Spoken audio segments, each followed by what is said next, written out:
If you love the Kobe 8, you're gonna love these. Hey, what's good guys? My name's Chris. Welcome back to the official WearTesters.com YouTube channel. Today we got the performance review on these bad boys right here. This is the Nike Zoom GT Cut, part 1 of 3. That's 4. 3. I was just putting my hands up, okay? I don't know what to do with them. But this is part 1 of 3 of a brand new line called the GT line from Nike Basketball. I do not know when the other 2 are gonna come because like, we learned about this a long time ago and then these got delayed so much that people were like questioning whether or not these were gonna come out. So yeah, they are available now, by the way. And yes, I do highly recommend them. I think these are fantastic. So first things first, I was able to play in these both indoors and outdoors, which is awesome. I know, throwing a Kermit. Foamy at the mouth guy. The Incredibles. All things excited, insert here. That's what she said? And I will say that the traction indoors was awesome. The floor that I was playing on wasn't like anything crazy. It wasn't great. It wasn't horrible. It was just kind of like an averagely maintained floor, especially after this whole pandemic thing where like you think that the floors like would be great, but they're not because nobody paid attention to them. So in the beginning, they were a little slick, especially in the flat areas. It was a little weird, especially when you look at these, you're kind of like, oh, the aggressive stuff is just right in line in the middle, which is very strange because the outside sections of the traction are smooth as shit.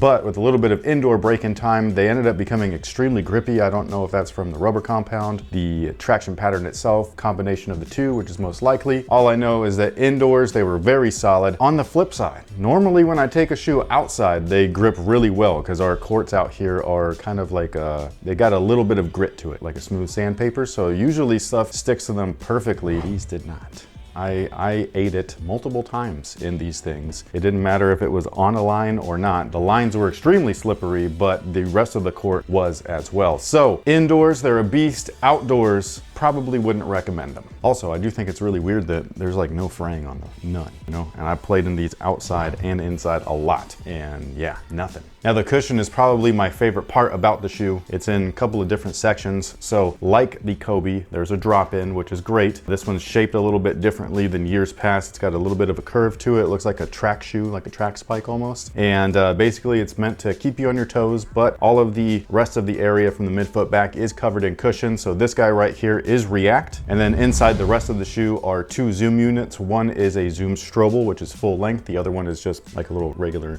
Zoom unit right there in the heel. So double protection there. And when you first put them on, you can feel the little drop. You can also feel a little hump in the midfoot where the arch is. And it is a little bit weird. It's a little bit off-putting, but break them in. Because this stuff, these like drop-ins and everything, they mold to your feet really nicely. So if you give them enough time, they end up molding to your foot. I wouldn't say 1-to-1, but it feels awesome. Like it feels like a really good thing. If you have played in the previous Kobe's, Kobe 8, Kobe 9, maybe the Kobe 7, the Kobe 7 was kind of like slightly different, but you will know exactly what I'm talking about, where the more that you wear them, the more that that foam kind of breaks down and just kind of like becomes the shape of your foot, which is awesome because it's like a custom fit for everyone. Like Birkenstocks. Sure.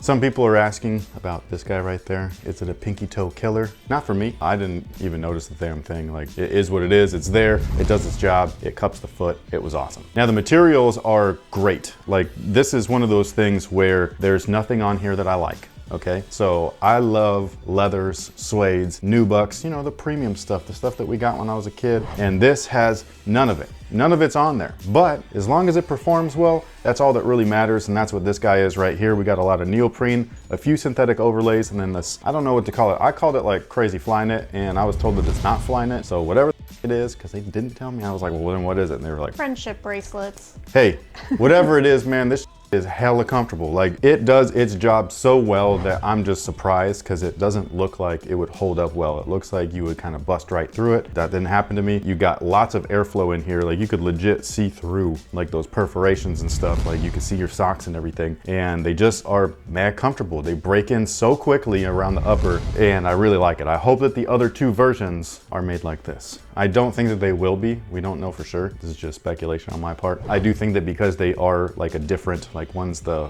jump and then the run. This is the cut, right? So I think that they'll cater towards those specific attributes or aspects of the game. So that might be a little bit different for these, we'll see. But again, as a whole, the material's awesome. Now, as far as fit is concerned, they do fit true to size. So whatever you typically wear in your Nike basketball products, that's exactly what I would recommend. I went with my true size. They fit me perfectly, exactly the way that I like them. One of the coolest parts though, is that with all this thin upper stuff, I thought that I wasn't gonna be able to yank on the laces the way I normally like to. That was not the case. This neoprene tongue is perfectly padded. It's just enough. It's real weird. It's thin looking, you know what I mean? But it's got just enough padding in just the right areas where it's like perfect, man.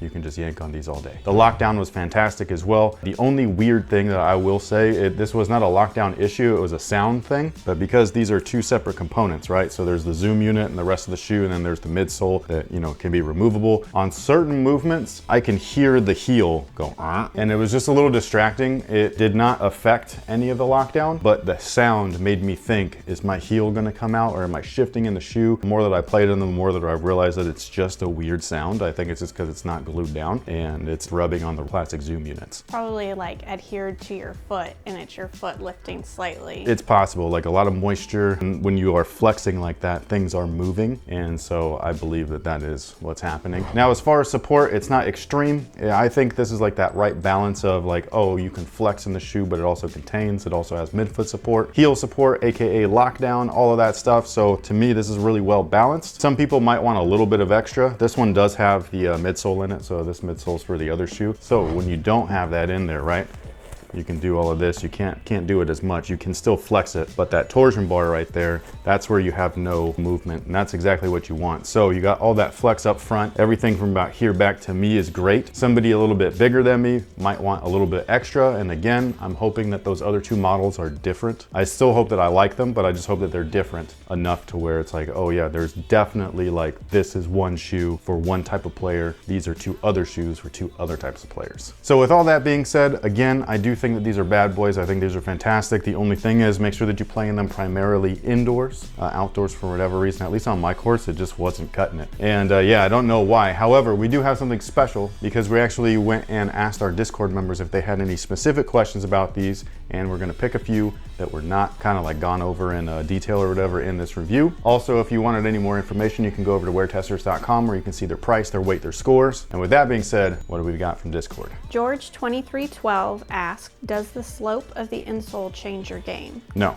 it was just a little bit weird at first. You can mostly, at least for me, feel it in the midfoot. And again, when you're on the floor, so that's gonna be kind of like what it is inside, right? So right about here, it just felt a little weird. But once you kind of pack it down, because foam is an open-celled structure, so there's little air pockets in there and stuff. The more that you pound on it, the more that it's gonna compress and flatten those little pockets inside, and then it'll conform and shape to your foot. It was fine. Rafa T-Bone would like to know if they are roomy/wide foot friendly. I think that I have a normal kind of foot and everything. So for me, I do feel like there is some area for accommodation. Like you could see, or you guys can't probably see it from here, but like the holes are a little stressed from me, you know, yanking that forefoot area a little tighter than maybe some other people. So when you have something like that, it should be able to accommodate most foot shapes, especially with this upper. I mean, that's pretty, it's neoprene, it's mesh, that's all it is. So there's not crazy like tight shell or anything like that. It's a really comfortable, in my opinion, like neutral as far as foot shapes go, upper. And the tongue is separate, right? So that's actually a good thing that you asked, because it's not gusseted, it is separate, but the way that the lacing is, and it's attached directly to the toe right there, it feels like it's gusseted. So it's like a weird, you really got to open it up to get in there, but it doesn't shift or anything. As someone who has personally struggled getting into shoes due to tongues not being detached, I understand the question. Yeah, it's just weird because the lace literally goes through it. Yeah, but I mean, you could technically not use that hole. If you wanted to unlace them and relace them, yes. Spider Migs would like to know, do you think the GT series will be the successor to Nike's Alpha project? Unofficially, it is. Oh. But you didn't hear that from me. That's all it is. Shay P would like to know, how different does the Zoom Strobel feel in them versus the Cosmic Unity versus the PG5 KDs, do they have the best setup? So they do feel different, but it's because it's layered. The main difference between this and the Cosmic Unity is that the Cosmic Unity, there's floor, there's rubber, there's the zoom unit, little tiny bit of foam, but that's really it. These are similar in that way where there's rubber, there's the zoom unit, but then this is on top of it, so it's a little bit more forgiving. But I will say that outdoors, and even sometimes indoors, depends on how long I was playing for, I definitely could feel it the next day because this is a minimal setup. This is not a max protection setup. This is almost no midsole here, like this is it. And even then, the thickness is like, what, an inch max? So it's not anything crazy. I personally prefer Zoom Air over Air units. So if I was gonna compare this to the PG5, this has a little bit of extra spring, even though the unit is bottom loaded. And then for the KD14s, we will do a separate performance review for that. That I will say like them more than these because of the cushion by itself. Like I think that that shoe is fantastic. But with that being said, thank you so much for watching. Thanks for the support. Shout out to all of our Discord community members for sending in those questions. We'll probably talk about these more privately, like on the Discord and things like that. So if you're not a Discord member, you can click the link in the description box below to head over to WearTesters.com where you can read what it means to be a Discord member. Thank you once again, and until next time, guys, have a good one.